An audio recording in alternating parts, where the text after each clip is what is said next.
Para pastor, suster, frater, Bapak Ibu umat Allah yang dikasih Tuhan, selamat pagi semuanya. Menarik bahwa Minggu Advent keempat ini kita diperdengarkan mengenai kisah tentang kelahiran Yesus Kristus dari Injil Matius. Kalau kita lihat kitab suci, itu tulisannya, judulnya Kelahiran Yesus Kristus. Tetapi sebenarnya bisa juga panggilan Santo Yusuf. Mengapa tentang Santo Yusuf? Tentu ini kelahiran Yesus, tetapi ada tokoh lain, ya. Tokoh utamanya tentu Allah, tetapi ada tokoh yang lain yaitu Yusuf. Mengapa Yusuf? Yusuf itu nggak pernah ngomong, ya. Dia dalam kitab suci, Yusuf itu nggak ada kata-katanya. Nggak ada omongannya dari Santo Yusuf tuh nggak ada. Ya. Tetapi perbuatannya bicara lebih kuat daripada kata-kata. Tindakannya luar biasa dibandingkan dengan kata-kata. Tidak banyak omong. Ya. Mungkin kita lihat ada saudara-saudara kita yang jarang ngomong, ya, jarang bicara. Tetapi kerjanya nyata, ya. Kelihatan, nampak gitu ya. Karyanya tuh nampak. Ya, ada orang yang banyak ngomong tetapi kelihatannya nggak nampak karyanya kan. Tetapi ada orang yang ngomong sedikit tetapi karyanya itu kelihatan jelas. Ya. Kita lihat Santo Yusuf ini pribadi yang luar biasa. Mengapa Santo Yusuf? Apa yang luar biasa dari Santo Yusuf? Ya, Santo Yusuf ya pria normal, ya kan? Orang normal yang punya cita-cita, ya, yang ingin membangun keluarga, punya pasangan hidup, punya anak-anak. Itu orang yang normal, biasa. Tetapi bukan berarti orang yang tidak kawin itu tidak normal, ya. Para frater ini tidak kawin, tapi para frater bukannya tidak normal. Ya, normal, asal jangan diganggu aja. Ya. Ini udah milik Tuhan, ya. Jangan diganggu, ya. Frater ini sudah milik Tuhan, ya. Jangan diganggu-ganggu, ya. Mereka juga normal, ya. Dalam Injil kita lihat bagaimana kita bisa bayangkan, ya. Saya punya cita-cita. Saya ingin berkeluarga. Ya. Saya sudah punya pasangan. Saya sudah punya tunangan. Lalu tiba-tiba tunangan saya hamil. Hamil, ya kan? Ini para frater nggak tahu perasaan orang, ya, nggak ngerti, hancur lebur, ya kan? Sakit. Coba kalau misalnya bapak ibu itu kan tunangan, ya, tiba-tiba tunangannya hamil, gitu ya. Tentu saja perempuan yang hamil, ya, bukan laki-laki, ya, kecuali kalau transgender itu kan lain. Nah ini hamil. Bagaimana perasaan sebagai seorang laki-laki itu? Hancur lebur. Stres, depresi, pusing. Tapi putus asa. Ternyata impian saya, cita-cita saya hancur lebur.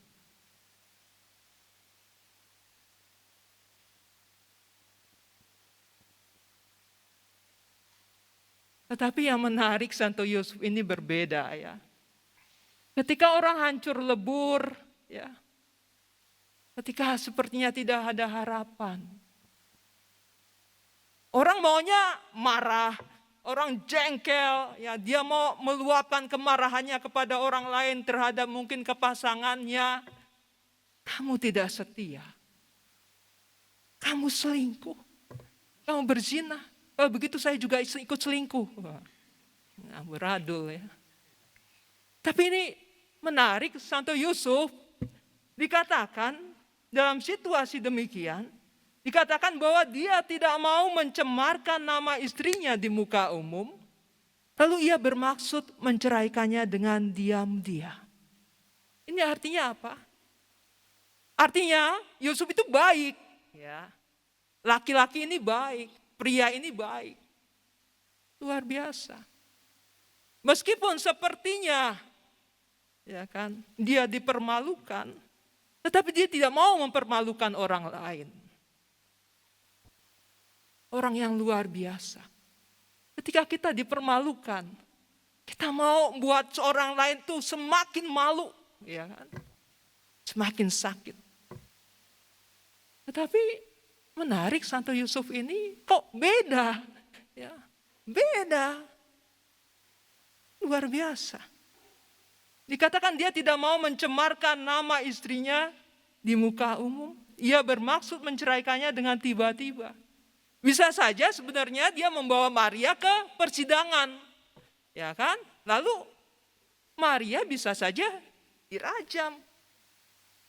Tetapi tidak. Santo Yusuf ini luar biasa ya. Luar biasa, dia berbeda dengan yang lain.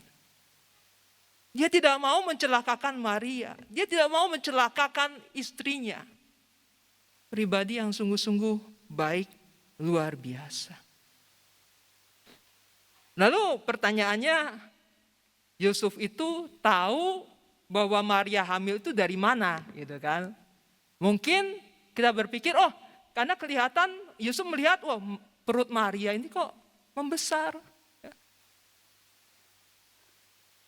Lalu dia ambil keputusan sendiri. Dia pertimbangkan sendiri, apa yang harus saya buat? Apa yang harus saya lakukan untuk menyelamatkan situasi ini? Apa yang harus saya buat? Tetapi ada tafsiran menarik dari Santo Thomas Aquinas dan tafsiran dari Santo Bernardus dan Santo Efrem dan Santo Basilius. Mereka katakan gini, ketika Maria hamil, Maria memberitahu kehamilannya itu kepada Santo Yusuf, ya. Dan Maria mengatakan bahwa anak ini dari Roh Kudus, ya. Dan Yusuf percaya, ya. Tetapi dia merasa dirinya tidak layak. Aku ini tidak layak menjadi suami, menjadi bapak dari anak Allah yang mati. Aku tidak layak, aku tidak patut, aku tidak layak. Aku ini orang berdosa. Ini ya Yusuf, ini Yusuf. Bergumul dia. Ya. Dia mau ambil tindakan yang menurut dia baik. Ya. Tetapi rencana Tuhan jauh lebih baik dari segala rencana manusia. Dalam situasi yang begitu sulit, begitu bergumul, Allah tidak tinggal diam. Allah tidak melihat dari atas lalu dia mengatakan, aduh kasihan deh kamu Yusuf. Kasihan deh kamu. Aduh kasihan. Tidak. Apa yang Allah lakukan? Allah intervensi menolong Yusuf. Juga di dalam kehidupan kita. Di tengah pergumulan hidup kita. Jatuh bangun kita. Entah sakit. Entah perekonomian hancur. Entah keluarga kita hancur. Usaha kita hancur. Yusuf bisa menjadi teladan bagi hidup kita. Bahwa kita tidak sendirian. Allah tidak tinggal diam. Allah tidak diam. Allah tidak diam. Allah tidak diam. Dia bertindak. Dan dia mengutus malaikatnya untuk meneguhkan Yusuf supaya Yusuf tidak salah jalan, tidak salah arah. Allah bertindak. Demikian juga kalau kita sadar dalam kehidupan kita, Allah melakukan banyak intervensi dalam hidup kita supaya kita tidak salah jalan. Supaya kita tidak tersesat. Allah membiarkan setiap peristiwa yang kita alami, baik suka maupun duka, bahkan yang paling pahit pun, Allah bisa bekerja. Ketika kita mengalami kehancuran. Ketika seorang mengalami kehancuran yang benar-benar hancur. Allah turut bekerja. Rasul Paulus mengatakan bahwa Allah turut bekerja untuk mendatangkan segala kebaikan. Bahkan di saat kita jatuh di dalam dosa yang paling berat pun, Allah tidak tinggal diam. Dia menolong kita. Tuhan Immanuel ada bersama dengan kita. Dan menarik, ya, apa yang dilakukan oleh malaikat Tuhan? Ya, malaikat Tuhan mengatakan, Yusuf anak Daud. Ya, anak Daud ini apa? Anak Daud ini keturunan Daud, ya kan? Mesias itu keturunan Daud, ya. Ya, Mesias itu keturunan Daud. Artinya apa? Artinya Yusuf dikasih tahu, ya. Yusuf, kamu tuh anak Daud, ya. Bahwa dari keturunanmu akan lahir penyelamat. Ya. Mungkin kita dikasih tahu, ya, Klimakus, kamu itu anak Allah, ya, jangan takut. Ya. Jadi Tuhan Yesus kan katakan, malaikat mengatakan, janganlah engkau takut mengambil Maria sebagai istrimu. Ya. Tuhan juga bisa ngomong dengan nama kita masing-masing, jangan takut, ya, jangan takut untuk melakukan apa yang menjadi kehendak Tuhan. Sebab anak yang di dalam kandungannya adalah dari Roh Kudus. Ia akan melahirkan anak laki-laki dan engkau akan menamakan dia Yesus. Karena dialah yang akan menyelamatkan umatnya dari dosa mereka. Nah, penyelamat ini bukan hanya penyelamat dalam arti politik, bukan politik. Ya kan? Tetapi penyelamat yang lebih dalam, yang dalam sifatnya. Bukan artifisial, bukan penyelamatan di tengah hanya di permukaan saja. Tetapi menyelamatkan akar dari setiap persoalan di dunia ini, yaitu dosa. Akar dari setiap permasalahan di dalam keluarga. Akar dari setiap persoalan di tengah masyarakat. Di dunia ini akarnya adalah dosa. Dan Yesus penyelamat itu datang. Dan dikatakan hal itu terjadi supaya genaplah yang difirmankan Tuhan oleh Nabi. Artinya supaya yang dijanjikan oleh Tuhan itu terlaksana. Memang manusia seringkali ingkar janji. Tetapi Allah tidak pernah ingkar janji. Ketika dia mengatakan bahwa aku akan menyertai engkau senantiasa sampai akhir zaman. Aku akan menyertai keluargamu. Aku akan menyertai panggilanmu. Aku akan menyertai engkau. Dia akan menepati janji itu. Dan dikatakan, ya, mengutip dari kitab suci Perjanjian Lama yang dari bacaan pertama. Sesungguhnya anak darah itu akan mengandung dan melahirkan seorang anak laki-laki, dan mereka akan menamakan dia Immanuel. Ya, Allah beserta kita. Yang lahir ini adalah Allah yang menyertai kita. Kita mengimani bahwa Yesus itu Allah. Dia bukan manusia biasa. Dia Allah.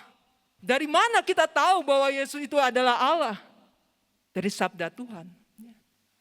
Ketika orang mengatakan bahwa Yesus itu manusia, lalu hanya mencomot satu kalimat saja, tidak membaca dari keseluruhan sabda Tuhan, lalu dengan maksud menjatuhkan, kita diingatkan bahwa sabda Tuhan, dari kitab suci ini kita tahu bahwa Yesus itu Allah, bukan hanya sekedar manusia. Tahu dari mana? Dari perbuatan-perbuatan yang dilakukan oleh Tuhan Yesus. Dalam kitab suci, seringkali ketika orang berhadapan dengan Yesus, mereka kagum. Kagum akan apa yang dilakukan Tuhan Yesus. Ya. Dia berkuasa atas alam. Ya, ketika ada angin badai, dia redakan. Ketika ada orang mati, dia bangkitkan.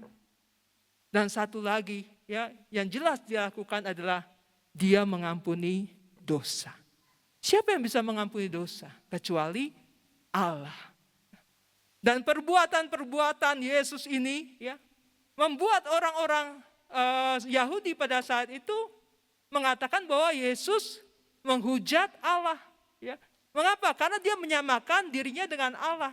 Nah, artinya perbuatan dan perkataan Yesus itu dia bertindak sebagai Allah, ya. Dan orang-orang Yahudi mengatakan bahwa Yesus menghujat Allah. Tetapi sesungguhnya dengan perkataan orang Yahudi itu dan mereka mau membunuh Yesus, ya, itu menunjukkan bahwa Yesus itu adalah Allah.